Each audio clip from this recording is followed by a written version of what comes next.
शुक्रवार की सुबह हफ्ते का इस कारोबारी हफ्ते का लास्ट ट्रेडिंग सेशन आखिरी है, पर कोई रिस्पाइट नहीं। एक्शन पैक दिन हमारे सामने खड़ा है।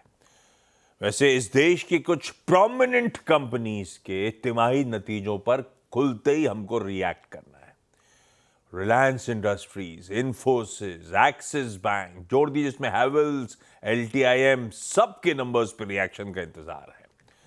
ऐसे ही यूएस में कल जॉबलेस क्लेम्स के नंबर्स आने थे, रिटेल सेल्स के नंबर आने थे, वहां कुछ बैंकिंग दिग्गजों के रिजल्ट्स आने थे। उन सब की बातचीत करनी है, उन सब की तैयारी करनी है। साथ साथ ध्यान रखिएगा, हमारे लिए आज एक इंपॉर्टेंट रिजल्ट दिन फिर से खड़ा है। 3 निफ्टी प्लस 3 वायदा बाजार की कंपनीज के नंबर्स अवेटेड हैं। और इस बीच मत भूलिएगा, ट्रम्प साहब का इनॉग्रेशन अब केवल यहां से एक कारोबारी सत्र दूर, और हमारा अपना खुद का यूनियन बजट 2025 10 ट्रेडिंग सेशंस दूर। इस तरह के इवेंट सामने खड़े हुए। खैर, कल का सेशन आपकी स्क्रीन पर आएगा। बढ़िया ग्लोबल पॉजिटिव डेवलपमेंट्स के बीच में शुरुआत तो एनर्जेटिक करी थी, बढ़िया गैप के साथ।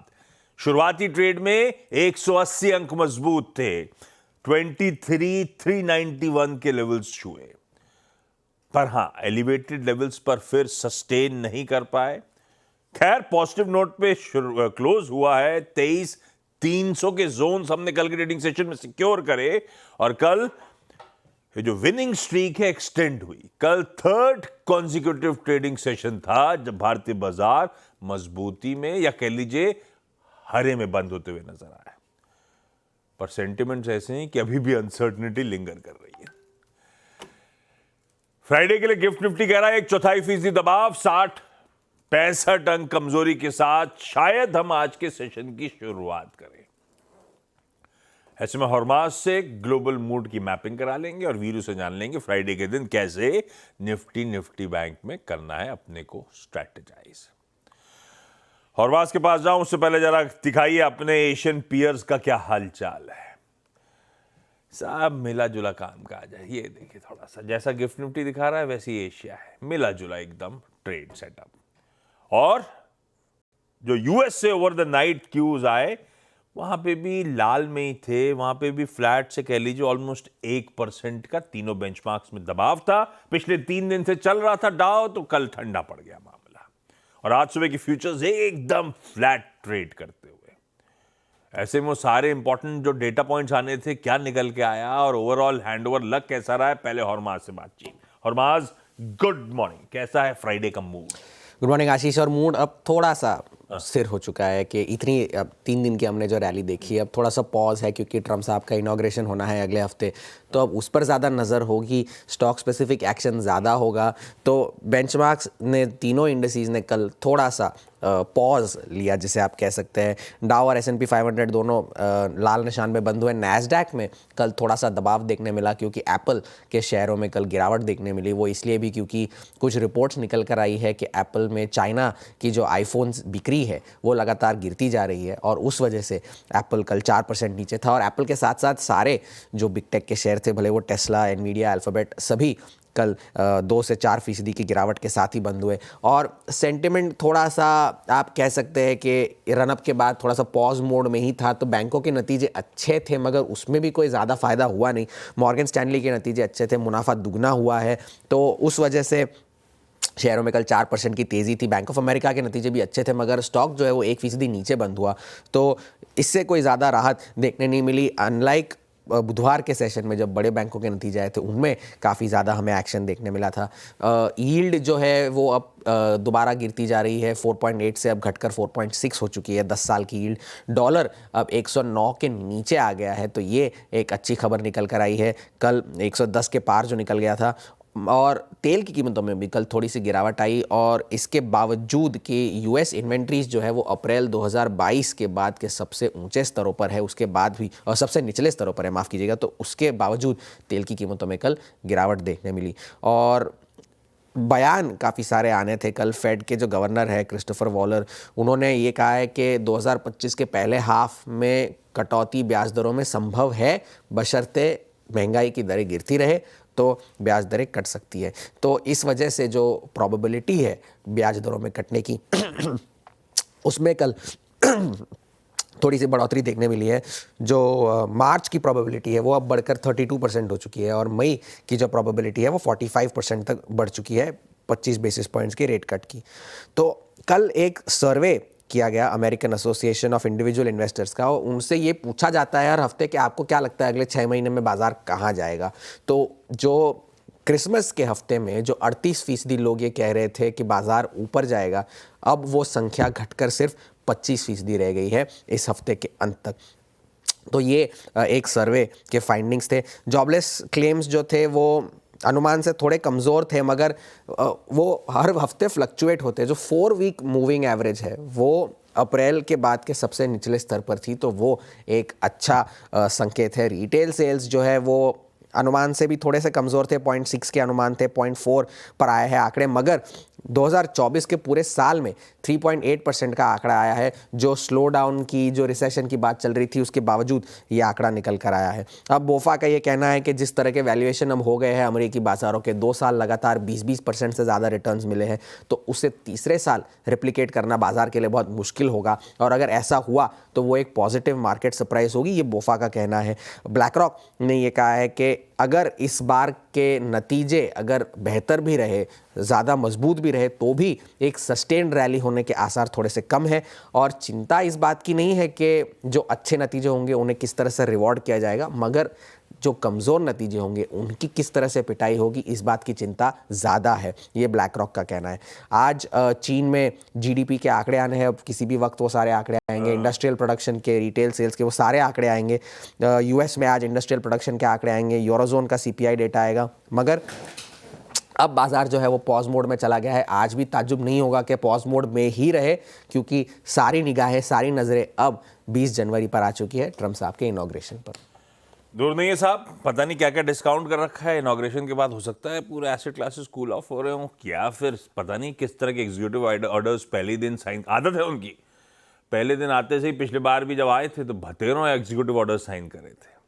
और यूएस में तमाम रिपोर्ट्स जो हैं वो कहती हैं कि इस बार तो उससे भी ज़्यादा executive orders day 1 Oval office में बैठ के साइन कर रहे होंगे।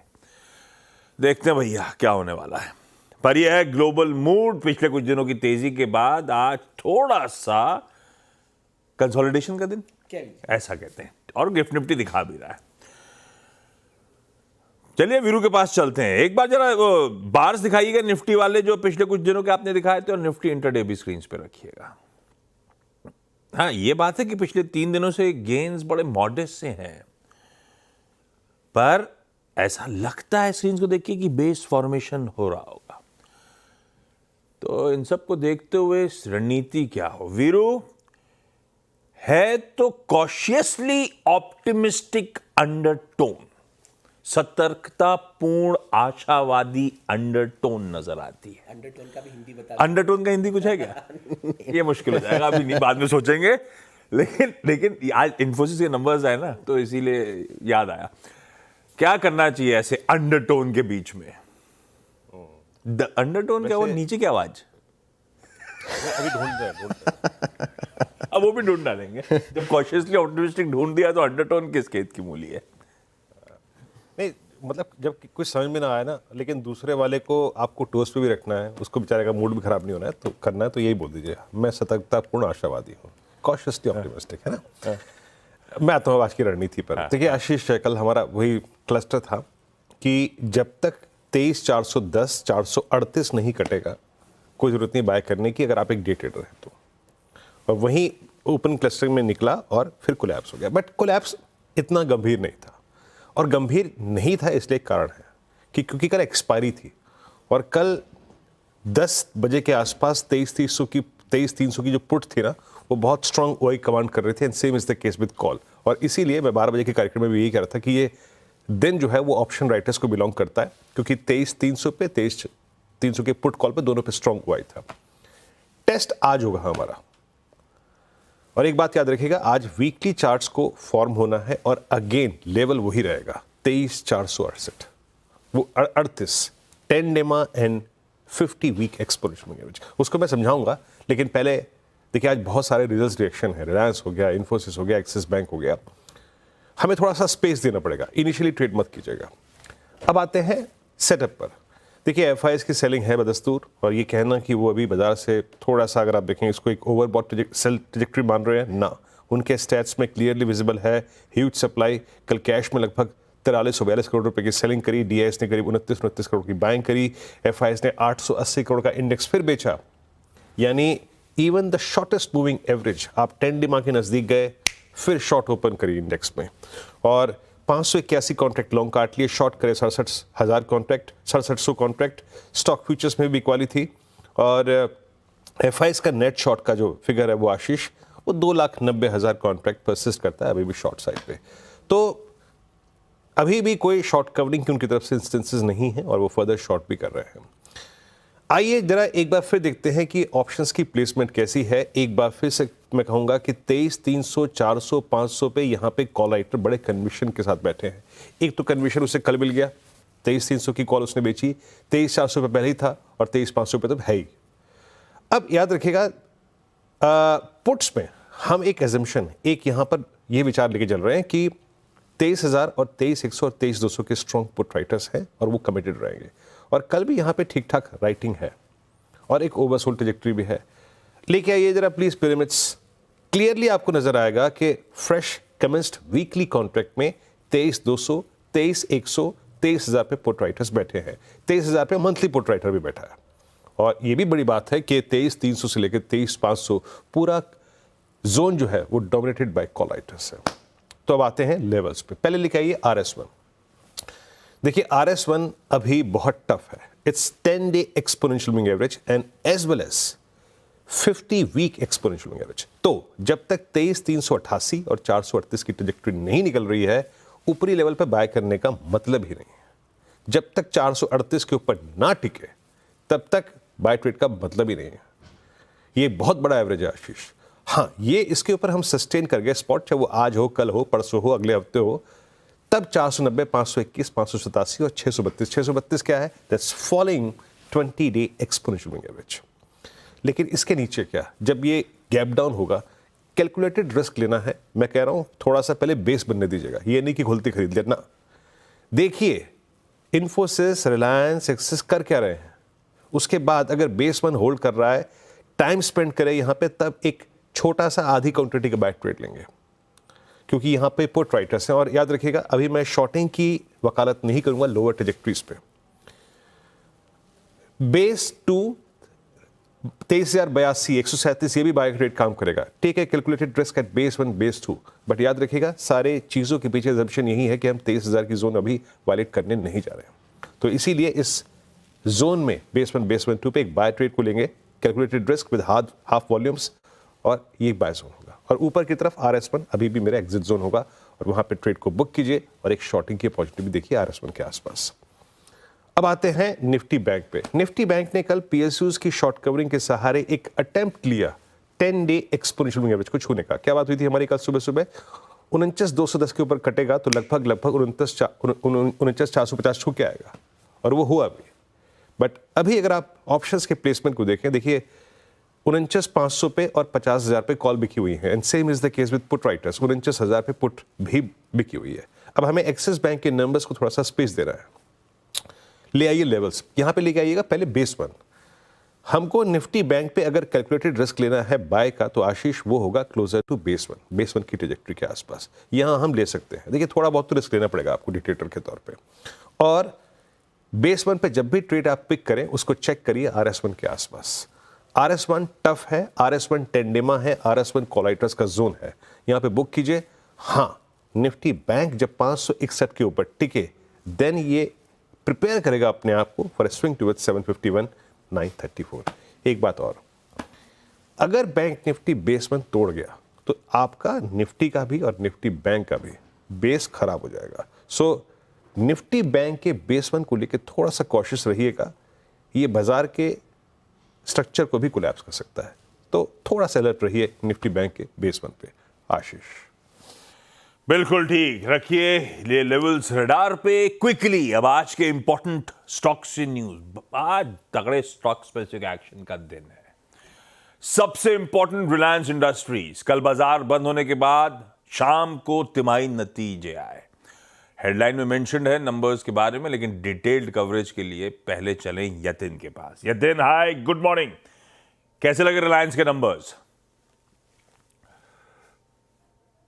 रिलायंस के थर्ड क्वार्टर के नंबर्स की बात करें तो अनुमान से बेहतर प्रदर्शन देखने को मिला है। इसके अलावा अगर हम अर्निंग्स रिकवरी की बात करें तो सारे सेगमेंट्स में आपको अच्छी खासी रिकवरी भी आती हुई दिखाई दे रही है, सिक्वेंशियल बेसिस पर भी और ईयर ऑन ईयर बेसिस पर भी।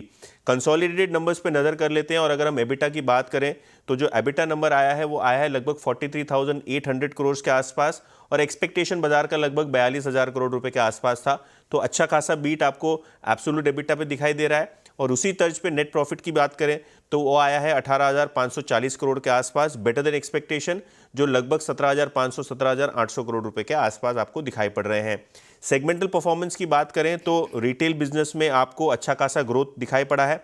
इनफैक्ट अगर हम रिटेल के एबिटा की बात करें तो 9% की ग्रोथ यहाँ देखने को मिली है और एब्सोल्यूट एबिटा आया है लगभग 6,840 करोड़ के आसपास का।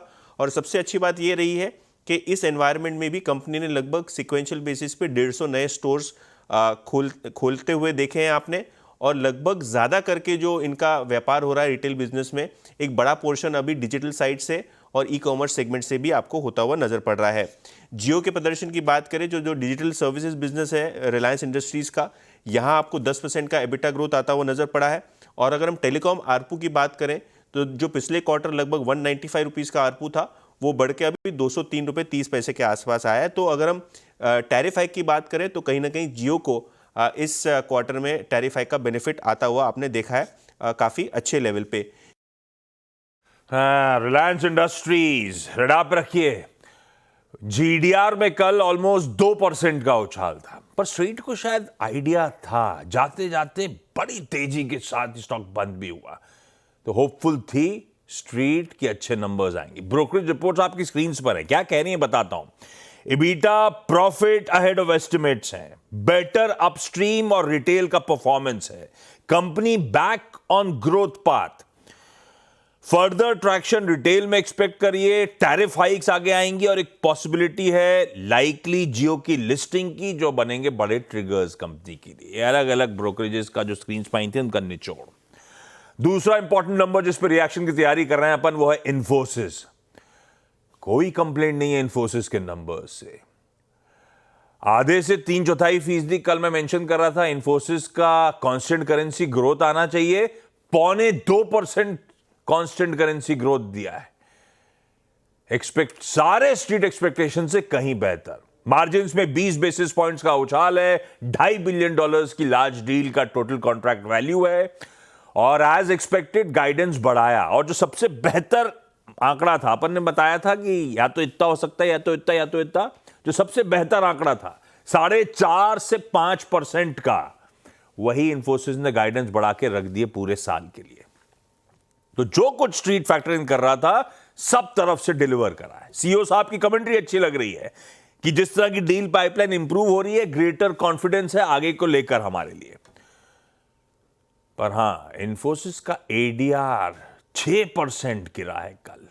अब एक ही रीजन हो सकता है, स्टॉक में अच्छा खासा आउट परफॉर्मेंस, टीसीएस से भी प्रीमियम कमांड करना शुरू कर देना नंबर्स के बाद, पर नंबर्स के लिए थम्स अप है। Brokerages, company delivered all round beat, deal momentum healthy, constructive commentary, strong free cash flow, EPS estimate ज्यादातर सबने बढ़ाए, रीआइटरेट टॉप पिक, ये सब निचोड़ है ब्रोकरेजेस का आपकी स्क्रीन पे, पर एडीआर की माने तो मामला गड़बड़ा रहा है। खैर, लेकिन नंबर्स के लिए कोई कंप्लेंट नहीं इन्फोसिस के। एक्सिस बैंक तीसरा इंपॉर्टेंट नंबर, इंटरनल्स फीके लग रहा है मुझे, पर एडीआर 1% ऊपर है, ये ध्यान रखिएगा, 1 या 2% जो भी आएगा स्क्रीन पे। एक्सिस बैंक का एनआईएम ठंडा पड़ा, 3.99 से 3.93% क्यू ऑन क्यू।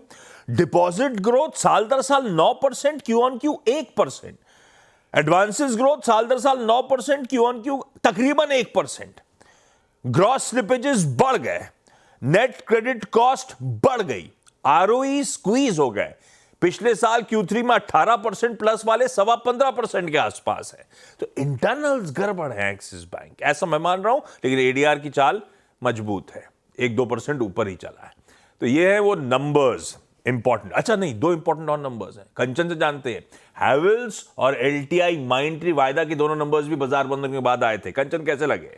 शुरुआत करते हैं एलटीआई माइंडट्री के साथ, जहां पे डॉलर रेवेन्यू, रुपी रेवेन्यू में तो हमें एक बढ़त देखने को मिली है, लेकिन जो बाकी के नंबर्स है वहां पे अच्छा खासा कॉन्ट्रैक्शन आता हुआ दिखाई दिया है। अगर डॉलर रेवेन्यू की बात करी जाए तो 114 मिलियन डॉलर पे रजिस्टर किया गया है वर्सेस 112 मिलियन डॉलर का। वहीं रुपी रेवेन्यू में भी करीबन 2.5% का इजाफा आता हुआ दिखाई दिया है। लेकिन ध्यान रहे, कंपनी का जो नेट प्रॉफिट है वो इस टाइम पे करीब 13.5% घटता हुआ नजर आया है क्वार्टर ऑन क्वार्टर बेसिस पे।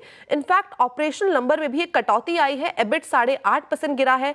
मार्जिन भी कॉन्ट्रैक्ट होते हुए नजर आए हैं, इस बार आए हैं 13.8%, जो कि पिछले क्वार्टर थे 15.5% के। लेकिन जो क्वार्टर थ्रू में कांस्टेंट करेंसी की रेवेन्यू ग्रोथ रही है वो रही है 1.8% की। ये तो बात थी एलटीआई माइंडट्री की। आगे बढ़ा जाए, हेवल्स के नंबर्स देखे जाए, यहाँ पे जो हमने एस्टिमेट लगाया था, एस्टिमेट से नंबर्स काफी कम आए हैं। जो मुनाफा है वो 287 करोड़ से घट के 278 करोड़ रह गया है वाई ऑन वाई बेसिस पे। कंपनी की आय में है एक हमें अपटिक देखने को मिला है, 4,889 करोड़ की रह गई है।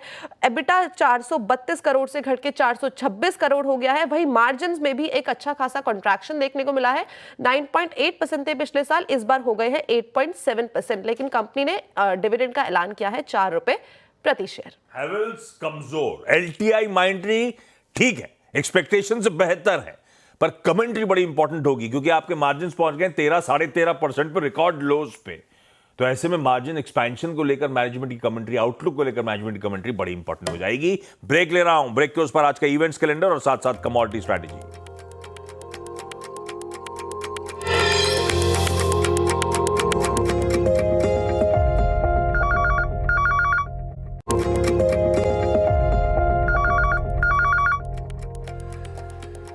चलिए, ब्रेक के बाद आपका स्वागत है। क्विकली आज का इवेंट्स कैलेंडर। फ्राइडे है, 3 निफ्टी के नंबर्स हैं, SBI Life, Wipro, Tech Mahindra. 3 वायदा के नंबर्स हैं, ICICI Lombard, Indian Hotels, Jio Financial. Cash की लंबी लिस्ट है। 2 इंपॉर्टेंट एक्स डिविडेंड है, दोनों इंपैक्ट करेंगे इंडेक्सेस को। एचसीएल टेक 18 रुपए का और टीसीएस 76 रुपीज का। इंटरिम और स्पेशल दोनों जोड़ के लिख दिया है मैंने। आज शाम को हमारे bank loan growth, deposit growth और फॉरेन एक्सचेंज रिजर्व्स के नंबर्स आ रहे होंगे। चाइना का GDP, industrial production, retail sales के नंबर्स आने हैं। यूके की रिटेल सेल्स, यूरोजोन का सीपीआई, यूएस के housing related, building permits, housing starts वगैरह आएंगे। आज आईएमएफ, इंटरनेशनल मॉनेटरी फंड, अपनी वर्ल्ड इकोनॉमिक आउटलुक का अपडेट रिलीज करेगा। आज से H1B वीजा, भाई जितने इशू होते हैं उसमें 3/4 तो अपन इंडियंस ले जाते हैं, तो अपने लिए इंपॉर्टेंट है। यूएस गवर्नमेंट आज से एक मेजर ओवरहॉल इंप्लीमेंट कर रही है H1B वीजा प्रोग्राम का। अब उसमें कुछ सिंप्लिसिटी, एलिजिबिलिटी क्राइटेरिया में ईज है, वो सब अलग कहानी। भारत मोबिलिटी ग्लोबल एक्सपो, हमारा सबसे बड़ा ऑटोमोटिव इवेंट, आज से शुरू होने जा रहा है। कहा जा रहा है सुबह 10:30 बजे पीएम मोदी उसको इनॉग्रेट करेंगे। आज सिर्फ मीडिया प्रोफेशनल्स के लिए है, कल मीडिया प्रोफेशनल्स और डीलर्स के लिए, और परसों संडे ऑनवर्ड्स आप लोग भी जा सकते हैं, आम पब्लिक के लिए खुल जाएगा। और भतेरो लॉन्चेस हैं। ऑटो आज रडार पे रहेगा। मारुति की ई विटारा, hyundai की क्रेटा इलेक्ट्रिक, किया मोटर की EV6 facelift, BMW, Mercedes, M&M सबके लॉन्चेस शेड्यूल्ड हैं आज के दिन। आज दिन भर एक्शन रहेगा सीएनबी से आवाज पे, बढ़िया दिन भर डिटेल्ड कवरेज रहेगा। खैर, आज की कमोडिटी स्ट्रैटेजीज, पृथ्वी फिनमार्ट के मनोज कुमार जैन साहब ने मदद करी है। जैन साहब कह रहे हैं सोना फरवरी वायदा खरीदिए 78,660 के स्टॉप के साथ। कॉपर जनवरी वायदा खरीदिए 829 का लगाइए एसएल। बाकी के लेवल स्क्रीन पे फीके से गिफ्ट निफ्टी के संकेतों के साथ छोड़े जा रहा हूं। मॉर्निंग कॉल मैच के लिए इतना ही। ब्रेक के उस पार सीधा सौदा। नमस्कार।